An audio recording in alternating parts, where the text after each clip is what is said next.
నువ్వు అక్కడ తిరిగి ఇక్కడ తిరిగి చివరికి నా దగ్గరికి వస్తావు అని తెలుసు. నీకు కావాల్సిన నా దగ్గర ఉంది, చేతనైతే తీసుకో. వెయిట్, మేబీ మీరు బిఎస్ఎన్ఎల్ కూడా కన్సిడర్ చేయొచ్చేమో, ఎందుకంటే 4G కూడా లాంచ్ చేశారు. అండ్ ఆల్సో వీళ్ళు కొన్ని రీఛార్జ్ ప్లాన్స్ అయితే తీసుకొచ్చారనమాట. సో అవి ఏంటని క్లియర్గా ఎక్స్ప్లెయిన్ చేస్తాను. పర్సనల్గా యూస్ చేస్తున్నాను, అలాగే బ్రాడ్బ్యాండ్ కనెక్షన్ కూడా ఉంది నాకు బిఎస్ఎన్ఎల్ది. నా పర్సనల్ ఎక్స్పీరియన్స్తో అలాగే వీళ్ళు కొన్ని రీఛార్జ్ ప్లాన్స్ అయితే తీసుకొచ్చారు. అవి చాలా వర్తీగా ఉన్నాయన్నమాట. మీరు ఒకవేళ తీసుకోవాలి లేదా పోర్ట్ అవ్వాలి అనుకుంటే ఎండ్ వరకు చూడండి, ఎందుకంటే జూలై 3 తర్వాత రీఛార్జ్ ప్లాన్స్ పెంచేశారు కదా ఎయిర్టెల్, జియో, విఐ. సో మేబీ మీరు ఆ వీడియో చూడకపోతే ఇంతకుముందు వీడియో చేస్తాను ఆల్రెడీ. అప్పుడు ఒకవేళ చూసి రీఛార్జ్ చేసుకుంటే పర్లేదు, మరి ఎన్ని మంత్స్ అయితే చేసుకున్నారో అది వ్యాలిడిటీ అయ్యేంత వరకు వర్క్ అవుతుంది. బట్ ఏంటంటే ఇప్పుడు రీఛార్జ్ చేసుకునే వాళ్ళు ఉంటారు కదా, వాళ్ళకి ఈ బిఎస్ఎన్ఎల్ ఏమైనా కన్సిడర్ చేయొచ్చేమో. మేబీ ఈ వీడియో చూస్తే మీ ఒపీనియన్ మారచ్చు. సో మెయిన్ ఏంటంటే టెలిగ్రామ్ గ్రూప్లో జాయిన్ అవ్వండి గైస్, ఎందుకంటే కొత్త కొత్త ఆఫర్స్, డీల్స్, అప్డేట్స్ అన్ని కూడా పోస్ట్ చేస్తాను. అండ్ అలాగే ఇన్స్టాలో కూడా టెక్ సంబంధించిన రిలేటెడ్ అప్డేట్స్ అయితే ఇస్తుంటాను. పేజ్ లింక్స్ అనేవి నేను డిస్క్రిప్షన్లో ప్రొవైడ్ చేస్తాను, అక్కడి నుంచి జాయిన్ అవ్వండి. ఇంకా బిఎస్ఎన్ఎల్ విషయంకి వెళ్తే దీనికి సంబంధించిన రీఛార్జ్ ప్లాన్స్ ఉంటాయి కదా, ఇవన్నీ ప్రీపెయిడ్ ప్లాన్సే, పోస్ట్ పెయిడ్ ఏం చెప్పట్లేదు నేను. ప్రీపెయిడ్ ప్లాన్స్ అన్ని కూడా ఒక లింక్ అయితే ఇస్తాను మీకు డిస్క్రిప్షన్లో, అక్కడి నుంచి మీరు చెక్ చేయొచ్చు. బిఎస్ఎన్ఎల్లో కొన్ని స్పెషల్ రీఛార్జ్ ప్లాన్స్ ఉన్నాయి. సో వాటిని యూజ్ చేసుకుంటే మనకి చాలా బెనిఫిట్ ఉండే అవకాశం ఉంది. ఎస్పెషల్ వచ్చేసి 249 రూపీస్ ప్లాన్ ఒకటి ఉంది. దీంట్లో ఏంటంటే 2 GB పర్ డే ఇస్తున్నారు, 45 days అయితే మనకి వ్యాలిడిటీ ఉంటుంది, 100 SMS పర్ డే ఇస్తున్నారు, అన్లిమిటెడ్ కాలింగ్ ఉంటుంది. ఒకవేళ ఫస్ట్ టైం సిమ్ తీసుకుంటున్నట్లయితే మీకు ఇది యాక్టివేట్ చేసుకోండి.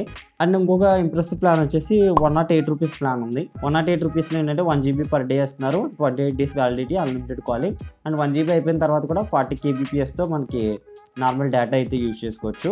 ఇవే బెనిఫిట్స్, ఇవే డేటా మనకి రావాలనుకుంటే ఎయిర్టెల్లో 265 రూపీస్, జియోలో 249 రూపీస్ అయితే ఉంటుంది. సో దానికన్నా సగం ప్రైస్కే మనకి ఈ ప్లాన్ వస్తుంది. ఇంకోటి 107 రూపీస్ ఉంది, బట్ అది వర్త్ కాదు. ఓన్లీ వ్యాలిడిటీ ప్లాన్ కావాలనుకుంటే చూస్ చేసుకోవచ్చు. జస్ట్ 35 days అయితే ఉంటుంది అనమాట. ఇంకా చాలా ప్లాన్స్ ఉన్నాయి, ఒక్కొక్క ప్లాన్ గురించి చెప్తే ఇంకా వీడియో లెంత్ అయిపోతుంది. ఇక్కడ స్పెషల్ రీఛార్జ్ అని మెన్షన్ చేశారు కదా, ఏంటంటే స్పెషల్ రీఛార్జ్ ప్లాన్స్. ఇక్కడ రీఛార్జ్ ప్లాన్స్ దగ్గర ఒకటి PRBT అని మెన్షన్ చేశారు. PRBT అంటే పర్సనలైజ్డ్ రింగ్ బ్యాక్ టోన్ అనమాట, అంటే హలో ట్యూన్ అనుకోండి. అది ఫ్రీగా ఇస్తున్నారు, మేబీ యూజ్ చేసుకోవాలని కూడా యూజ్ చేసుకోవచ్చు.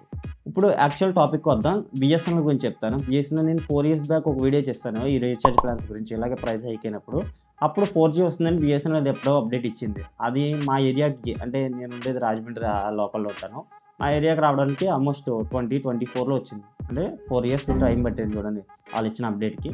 అండ్ ఇప్పుడు మనం యాక్చువల్గా 5G యూజ్ చేస్తున్నాం, వీళ్ళు ఇంకా 4G సర్వీసెస్ కూడా ఆల్మోస్ట్ ఎక్స్పాండ్ చేయలేదు, చాలా ఏరియాస్లో లేదు. అండ్ డేటా విషయానికి వస్తారా, డేటా స్పీడ్ అయితే చాలా తక్కువ ఉంటుంది. అండ్ ఇది ట్రూత్ అనమాట. మీకు ఒకవేళ ఓన్లీ కాల్స్ కావాలి, ఓన్లీ వ్యాలిడిటీ ఉంటే సరిపోతుంది అనుకుంటే అప్పుడు బిఎస్ఎన్ఎల్ కన్సిడర్ చేయండి. ఓన్లీ డేటా మీద డిపెండ్ అయ్యేలా ఉంటే వేస్ట్ అనమాట బిఎస్ఎన్ఎల్లో. సో వేస్ట్ అని కాదు, మేబీ మీ ఏరియాలో నెట్వర్క్ అంత ఉండదు. మనం 5G యూజ్ చేస్తున్నాం ప్రజెంట్, బట్ ఈ 4G కూడా సరిగ్గా డేటా అయితే రావట్లేదు నాకు.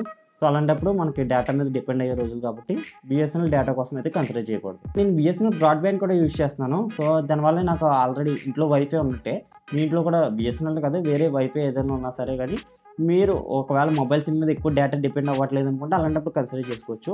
ఎందుకంటే ఈ సిమ్ మీద మనకి డేటా రాదు, బట్ ఓన్లీ కాల్స్కి మాత్రం పర్ఫెక్ట్గా వర్క్ అవుతుంది. నా సజెషన్ ఏంటంటే ఇంట్లో పెద్దవాళ్ళు ఎవరైనా ఉండి కీప్యాడ్ మొబైల్స్ యూజ్ చేస్తున్నట్లయితే వాళ్ళకి బిఎస్ఎన్ఎల్ తీసుకోవచ్చు సిమ్. సో దట్ ఏంటంటే వాళ్ళకి ఓన్లీ కాల్స్ కాబట్టి సరిపోతుంది, డేటా ప్రాబ్లం అయితే ఏముండదు వాళ్ళకి. సో కాల్స్ కాబట్టి ఈజీగా కన్సిడర్ చేసుకోవచ్చు. అండ్ మనం ఈ జియో, ఎయిర్టెల్, విఐతో కంపేర్ చేస్తే 50% మినిమం అలా 30 to 50% డిఫరెన్స్ అయితే రీఛార్జ్ ప్లాన్స్లో మనం గమనించవచ్చు. ఇది ఎయిర్టెల్, జియో, విఐ వీటితో మనం కంపేర్ చేసుకోకూడదు. అవి డేటా పరంగా అవి చాలా టాప్లో ఉన్న ప్రైవేట్ కంపెనీస్ కాబట్టి. అండ్ బిఎస్ఎన్ఎల్ గవర్నమెంట్ కాబట్టి మనకి ఇంకా 4G కూడా సరిగ్గా ఎక్స్పాండ్ అవ్వలేదు, ఇది ట్రూత్ అనమాట. ఇంకా 5G అంటారా, మేబీ అది వస్తుందన్న నమ్మకం కూడా లేదు ఇప్పట్లో. ఇంకా ట్రూ 4G అనేది సరిగ్గా రావట్లేదు మనకి. ఇంకా దీనికి డేటా అనేది సరిగ్గా ప్రొవైడ్ చేస్తే బెటర్ అనేది నా ఒపీనియన్. ఇప్పుడు చెప్పండి, బిఎస్ఎన్ఎల్కి పోర్ట్ అవుతారా లేదా ఆల్రెడీ ఉన్న జియో, ఎయిర్టెల్ సిమ్స్లోనే కంటిన్యూ అవుతారా? బై మీరు ఏ సిమ్ యూజ్ చేస్తున్నారనేది కామెంట్ చేయండి. దీనికి సంబంధించి ఏ డౌట్స్ ఉన్నా కూడా నన్ను అడగచ్చు. అండ్ మిమ్మల్ని ఒక క్వశ్చన్ అడగాలనుకుంటున్నాను, బిఎస్ఎన్ఎల్ 5G ఎప్పుడు వస్తుందని ఎక్స్పెక్ట్ చేస్తున్నారు? Let me know in the comment section. ఇది కాస్త ఇంట్రెస్టింగ్గా ఉంటుంది. సో మీరేమనుకుంటున్నారో కామెంట్ చేయండి. ఇలాంటి మరిన్ని వీడియోస్ అండ్ అప్డేట్స్ కోసం ఛానల్ సబ్స్క్రైబ్ చేసుకోండి.